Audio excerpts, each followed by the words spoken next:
Esta es la meditación correspondiente al jueves 15 de febrero. La serie es Tapa a Tapa, una lectura completa de la Biblia durante el año 2024. Yo soy el pastor Rafael Pola y me da mucho gusto que continuemos juntos leyendo la palabra de Dios, que es nuestro alimento espiritual. Hoy tendremos, como suele ser cada día, 4 lecturas de 4 textos. Pero como hoy empezamos el Evangelio de Marcos, vamos a dar entrada a la introducción al resumen del libro de Marcos.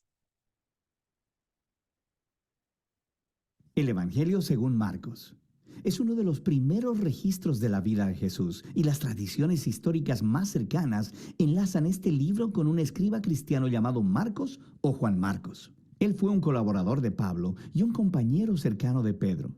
De hecho, un historiador de la iglesia antigua llamado Papías registra que Marcos había recolectado todo el testimonio ocular y las memorias de Pedro y luego las acomodó en este registro. Pero Marcos no reunió al azar todas las piezas, sino que diseñó cuidadosamente la historia de Jesús. En la primera línea del libro, Marcos hace esta declaración respecto a Jesús: principio del Evangelio de Jesucristo, el Mesías, Hijo de Dios. Lo que es interesante es que esta es la única vez que Marcos te dirá lo que piensa. En el resto del libro, él te va a influenciar simplemente poniendo las acciones y palabras de Jesús delante de ti y mostrándote cómo otras personas reaccionan a él. Marcos ha diseñado la historia de Jesús como un drama con 3 actos.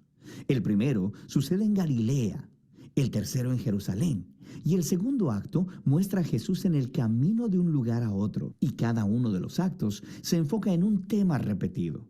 En el primer acto, todo el mundo está asombrado por Jesús y se preguntan: ¿quién es este Jesús? En el segundo acto, son los discípulos los que están luchando por entender qué significa que Jesús es el Mesías. Y luego, en el tercer acto, vemos la sorprendente paradoja de cómo Jesús se convierte en el rey mesiánico. Entremos en la historia y veamos cómo se desenvuelve. Después de la línea introductoria, Marcos comienza con una cita de los antiguos profetas, Isaías y Malaquías, quienes dijeron que Dios enviaría un mensajero a Israel para prepararlos para cuando Dios mismo venga a rescatar a su pueblo y se convierta en su rey. Y Marcos presenta a Juan el Bautista como el mensajero. Y luego, justo cuando esperas que Dios aparezca personalmente, Marcos presenta a Jesús. Y mientras él llega a la escena, los cielos se abren, el Espíritu de Dios desciende sobre Jesús y Dios dice: tú eres mi Hijo amado. Después de esto, Marcos pone delante de nosotros un resumen del mensaje central de Jesús. Él fue por Galilea, anunciando las buenas nuevas de que el reino de Dios se ha acercado. Jesús está continuando con la historia de las Escrituras del Antiguo Testamento sobre la operación de rescate de Dios para su mundo. A través de Jesús, Dios está restaurando su reino sobre el mundo al confrontar y derrotar el poder de la maldad sobre las vidas de las personas. Y entonces las invita a vivir bajo su reino al seguir a Jesús. A partir de aquí, Marcos nos da un gran bloque de historias, mostrándonos el poder de Jesús mientras Él trae el reino de Dios. Él va sanando a personas cuyos cuerpos están enfermos o quebrantados, o bajo la opresión de poderes espirituales oscuros. Y Jesús incluso hace algo que, para el pueblo judío, solo Dios tiene el derecho de hacer. Él perdona los pecados. Y las acciones de Jesús producen muchas respuestas diferentes. Algunos le siguen y se vuelven sus discípulos. Otros todavía no saben qué pensar y otros lo rechazan completamente, especialmente los líderes de Israel, quienes lo acusan de blasfemar contra Dios y de recibir poder del mal. Pero Jesús no está sorprendido por estas respuestas. De hecho, Él apunta a ellas. En el capítulo 4, Marcos ha recolectado muchas de las parábolas de Jesús acerca de la naturaleza misteriosa y escondida del reino de Dios. Jesús dice que su mensaje es como una semilla cayendo en distintos tipos de suelo. Algunos son receptivos y otros no.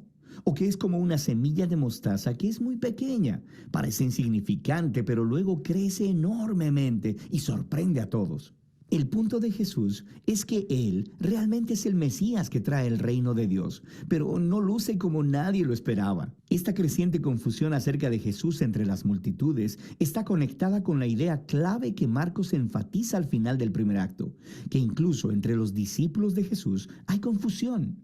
Ellos también están luchando por entender quién realmente es Jesús. Y eso nos lleva al segundo acto. Este comienza con una conversación crucial. Jesús aparta a los discípulos y les pregunta, ¿quién dicen ustedes que soy? Y Pedro dice, tú eres el Mesías. Pero luego queda claro que Pedro quiere decir que Jesús es un rey militar victorioso, del linaje de David, que rescatará a Israel de los romanos. Pero para Jesús, ser el Mesías significa que Él es el rey, siervo sufriente de Isaías 53, quien traerá el gobierno de Dios entregando su vida en Jerusalén. Y los discípulos no lo entienden. Ellos piensan que seguir al rey Jesús significa ser famosos e importantes. Y Jesús deja claro que seguirle, en realidad, significa morir, como cargar tu propia cruz. Significa rechazar la violencia, el orgullo y el egoísmo, y entregar tu vida a favor de otros en actos de servicio y amor. Él tiene la misma conversación con ellos 2 veces más. Y todo culmina en la importante declaración de Jesús de que el Hijo de Dios no vino a ser servido, sino para servir y para dar su vida en rescate por muchos. Los discípulos todavía no lo entienden, responden con miedo y confusión. Así que aquí, en el segundo acto, Marcos ha colocado otra historia clave que hace eco de la introducción del libro. Jesús toma a 3 de sus discípulos y los lleva a una montaña, y de pronto es transformado. Él está radiante, con luz y gloria, y una nube los cubre. Ahora, esto es justo como la gloria del Dios de Israel se mostró hace mucho tiempo en el monte Sinaí. Y luego, 2 profetas que estuvieron en la presencia de Dios en el monte Sinaí, Moisés y Elías, aparecen junto a Jesús mientras Dios declara de nuevo, «Este es mi Hijo amado». Al colocar esta historia en medio de todas estas conversaciones en el segundo acto, Marcos está haciendo una declaración asombrosa. Jesús, el Hijo de Dios, es la encarnación física de la misma gloria de Dios. Y en Jesús, el glorioso Dios de Israel se convertirá en rey al sufrir y morir por los pecados de su propio pueblo. Esta es una declaración misteriosa que confunde y asusta a los discípulos mientras dejan la montaña. Lo que nos lleva al tercer acto. Para la Pascua, Jesús hace una entrada pública real en Jerusalén. Las personas lo están alabando como el Mesías, y luego Él entra en el atrio del templo y ejerce su autoridad real al sacar a los ladrones y estafadores y deteniendo el sistema sacrificial. Entonces esto inicia una semana completa de debates entre Jesús y los líderes de Israel, condenando su hipocresía. Así que ellos preparan un plan para asesinarlo. Y Jesús le advierte a sus discípulos, prediciendo que Jerusalén y su templo serán destruidos en una generación, y que sus discípulos serán perseguidos como Él, hasta que Él regrese un día a traer el reino de Dios completamente sobre la tierra. Y todo esto lleva a la noche final. Jesús tiene su última cena de la Pascua con los discípulos, una cena simbólica que contaba la historia de la liberación de Israel a través de la muerte del Cordero de la Pascua. Y Jesús toma estos símbolos y les da un nuevo significado. Ellos apuntan a la liberación del pecado y la muerte, que sucederá a través de la muerte del Mesías, el siervo sufriente. A partir de aquí, la historia se acelera al arresto de Jesús, su juicio delante de los sacerdotes de Israel y el gobernador romano Pilato, y todo eso resulta en la crucifixión de Jesús, y culmina en una escena clave que encaja con las escenas importantes del primer y segundo acto, excepto que, esta vez, es oscuridad lo que desciende, y no una nube. Y en lugar de una voz divina del cielo, se escucha la voz de Jesús clamando antes de morir. Y luego, lo más sorprendente es que es un soldado romano que mira a Jesús morir, el que entiende y anuncia quién Jesús es. Este hombre era el Hijo de Dios. Él es la primera persona en la historia en reconocer la sorprendente declaración acerca de quién Jesús es. Él es el Hijo de Dios crucificado, quien es el Mesías, Jesús de Nazaret, quien murió por sus amigos y por sus enemigos. Después de esto, el cuerpo de Jesús es colocado en una tumba. Y en el primer día de la semana, dos mujeres de entre sus discípulos vienen a la tumba y descubren que la tumba está vacía. La piedra había sido removida. Luego, un hombre angelical les informa que Jesús no está ahí, que se ha levantado de los muertos. Así que les ordena que vayan y les den las buenas nuevas a los otros discípulos. Jesús está vivo y que se encontrará con ellos en Galilea. Y las mujeres están asustadas. Marcos dice que ellas huyeron aterradas de la tumba y no hablaron con nadie porque tenían miedo. Y así es como termina el libro, con los discípulos de Jesús mostrando la misma clase de miedo y confusión con los que concluyeron el primer y segundo acto. Ahora, si miras en tu Biblia, verás que Marcos tiene un final más largo, donde Jesús aparece y habla con sus discípulos, pero seguramente también hay una nota que dice que ese final no es parte del libro original. Solo se encuentra en manuscritos más tardíos y menos confiables. Ahora, es posible que el final original de Marcos se perdió, o que Marcos nunca terminó de escribir su recuento. Pero es más probable que este final abrupto sea intencional para resaltar una idea. La historia completa se ha enfocado en la sorprendente aseveración que dejó perplejos a los discípulos de principio a fin. Esto es el sufriente, crucificado y resucitado Jesús, quien es el Mesías, el Hijo de Dios.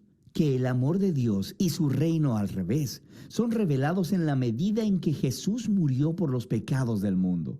Así que esta historia termina sin una conclusión y te obliga a ti, el lector, a luchar con esta extraña y escandalosa declaración acerca de Jesús. ¿Vas a huir como los discípulos? ¿O reconocerás a Jesús como tu rey y anunciarás las buenas nuevas? Solo el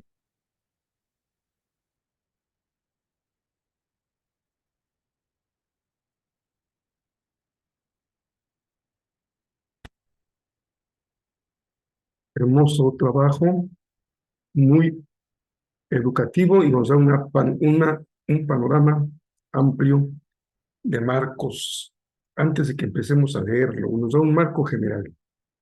Y ya iremos colocando durante los días de lectura de este Evangelio las piezas una tras otra para ir completando el cuadro general del Evangelio de Marcos. Gracias al Señor por recursos como estos, que son de mucha ayuda para nuestra comprensión de la Escritura. Éxodo 39, 1 a 40, 38. Aquí encontramos una descripción detallada del trabajo de los artesanos. Dios usa tus capacidades, tus habilidades, tus recursos, tu educación, tu preparación, tu entrenamiento, tu capacitación para hacer una pieza importante en la obra que Él está llevando adelante en la tierra. Es el caso de Bezalel, el artesano. Él hizo el efod, la faja decorativa, el pectoral con incrustaciones, el manto, las túnicas y el medallón sagrado, llevando en este medallón esa expresión muy importante de santidad para el Señor. El tabernáculo es terminado y una vez que todo ha concluido, se le entrega a Moisés para que él lo pueda supervisar y revisar. Aquí hay un proceso muy interesante y muy importante que también da luz a nuestra vida. Pasamos del diseño, de la planeación, a la implementación. No siempre sabemos darle la importancia que cada uno de esos aspectos tiene en nuestra vida. Planear, diseñar con el detalle con el que lo hizo el Señor en el caso del tabernáculo y los mobiliarios y la vestimenta de los sacerdotes, pero también pasar a esa fase muy importante de la implementación en la que todo lo planeado, todo lo que se ha imaginado, se ha soñado, empieza a ponerse en la realidad. Algunas culturas son reconocidas por la importancia que le dan a la planeación. Y esto requiere pues menos implementación, porque a lo mejor sabemos lo que hay que hacer, cuándo hacerlo, quién debe hacerlo y cuánto nos cuesta, pues es más fácil pasar a implementar. Y otras culturas dedican poco tiempo a la planeación y entonces tienen que dedicar mucho más tiempo a la implementación porque quedan preguntas como: ¿a quién le tocaba esto? No me dijeron que había que traer esto otro, ¿quién no alcanzó para terminar con esto? Etcétera, etcétera. Tú sabrás con cuál cultura te identificas un poco más, pero permitamos que el Señor transforme nuestra forma de trabajar y de ser, que le demos la debida importancia, especialmente cuando Él es el encargado de diseñar lo que tenemos que implementar.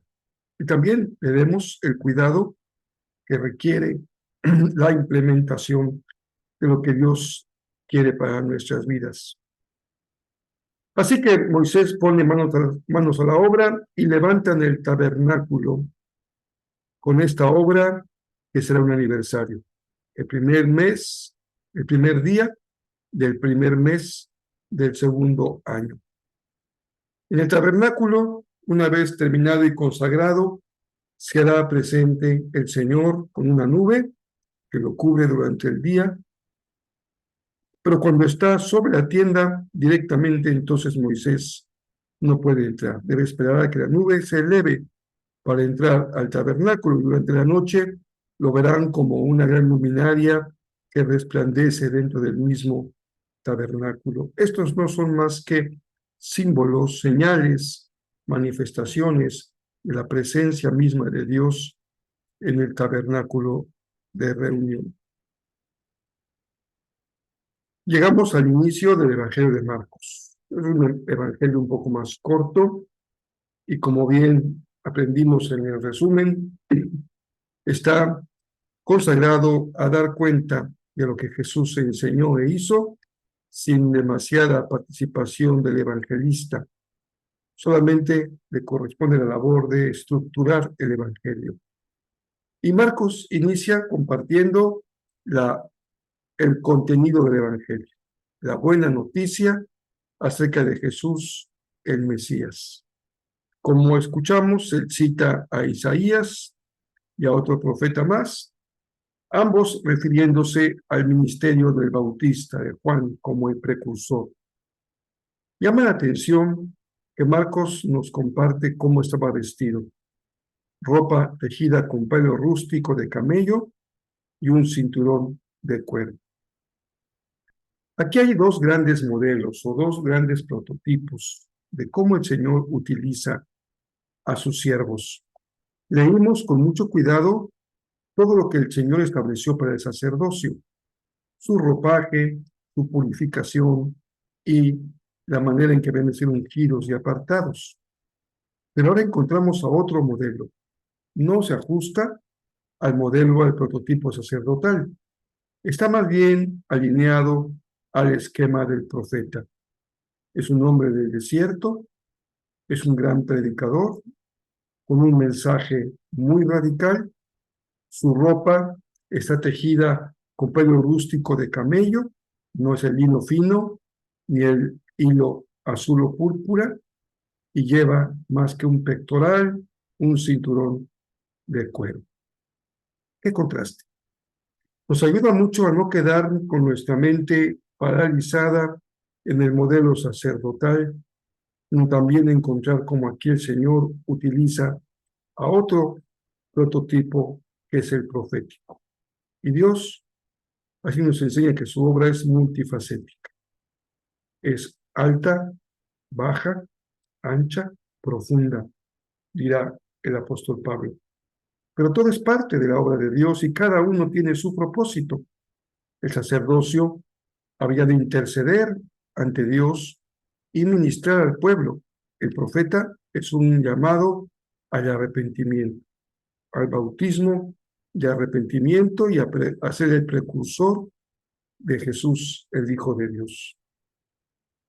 Jesús es bautizado por Juan en el Jordán, después es conducido al desierto donde será tentado, y cuando sabe que Juan ha sido arrestado, Jesús se dispone a entrar en Galilea y de hecho es el arranque, el kickoff, la patada inicial del ministerio de Jesús en Galilea. Este principio nos señala ya la estrategia que él va a seguir para conformar un equipo, un grupo que lo acompañen en su ministerio y que sean formados por él como discípulos. Así que encontramos cómo Jesús llama a Simón y a Andrés, a Santiago y a Juan. Como entra en la sinagoga para enseñar, la gente se asombra de su sabiduría y ahí mismo se encontraba un hombre poseído por espíritus malignos que va a ser liberado por el maestro. Ya en otras ocasiones les comenté lo interesante que es que en la sinagoga encontremos un hombre poseído por espíritus malignos, un hombre que es portavoz del espíritu que reconoce a Jesús. Los espíritus no batallan para reconocer a Jesús, saben quién es Jesús, batallan para ponerse bajo su autoridad y reconocerlo como lo que deben de reconocerlo. Así que Jesús libera a este hombre y eso hace un verdadero impacto terrible, tremendo en la comunidad donde él se encuentra cumpliendo con su tarea y con su ministerio. El Señor nos da tanto una vocación sacerdotal. Recuerden que Pedro dice que todos somos sacerdotes, llamados a ser santos para Él, para ministrar al pueblo y para ministrar al Señor. Y nos da también un llamamiento profético para anunciar las buenas nuevas del reino, para proclamar a Jesús y para llamar a un verdadero, profundo y sincero arrepentimiento que se testifica a la luz del bautismo. Aquí tenemos estos dos grandes polos que nos enseña el Evangelio y el libro del Éxodo. Gotitas de miel que extraemos del Salmo.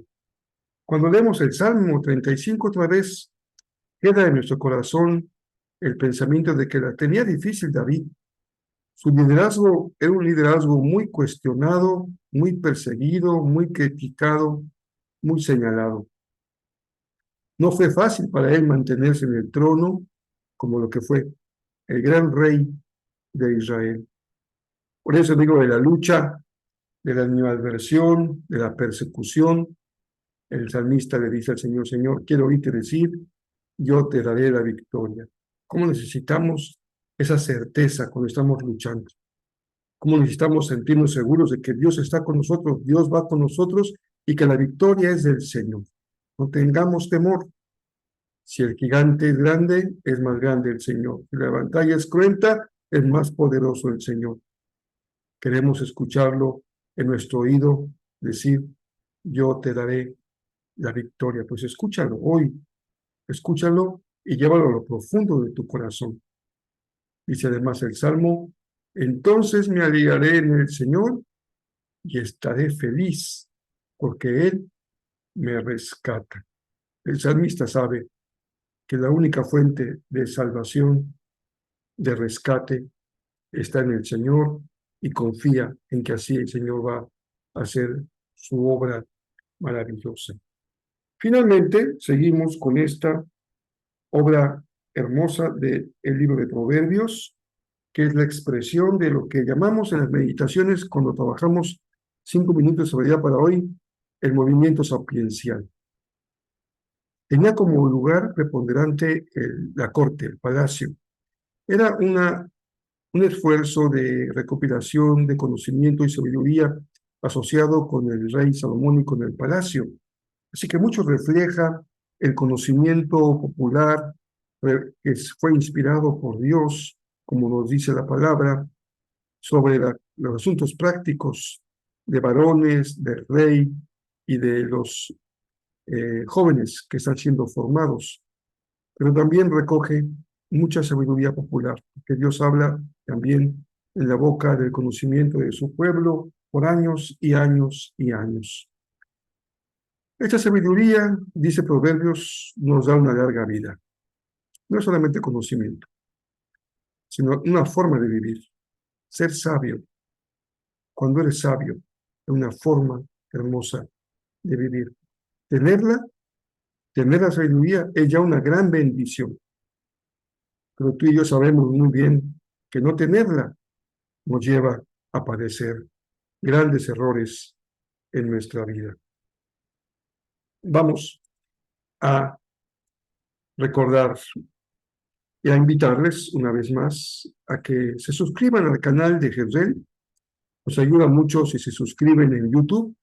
Entren al canal donde colocamos cada día la meditación. Recuerda que la meditación aparece a las 12 de la noche en la hora de Cancún, con 1 minuto todos los días. Así está programado, tanto en Facebook como en YouTube.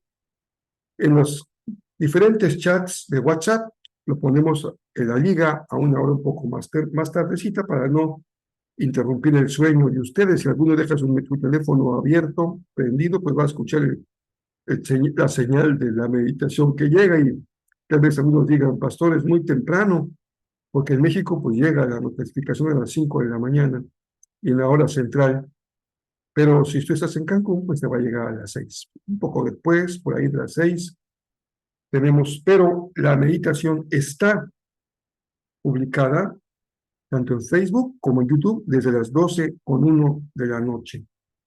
Así que a partir de esa hora, tú puedes escucharla o verla. Y si te suscribes al canal, pues nos ayudas a que tenga una mejor y mayor difusión.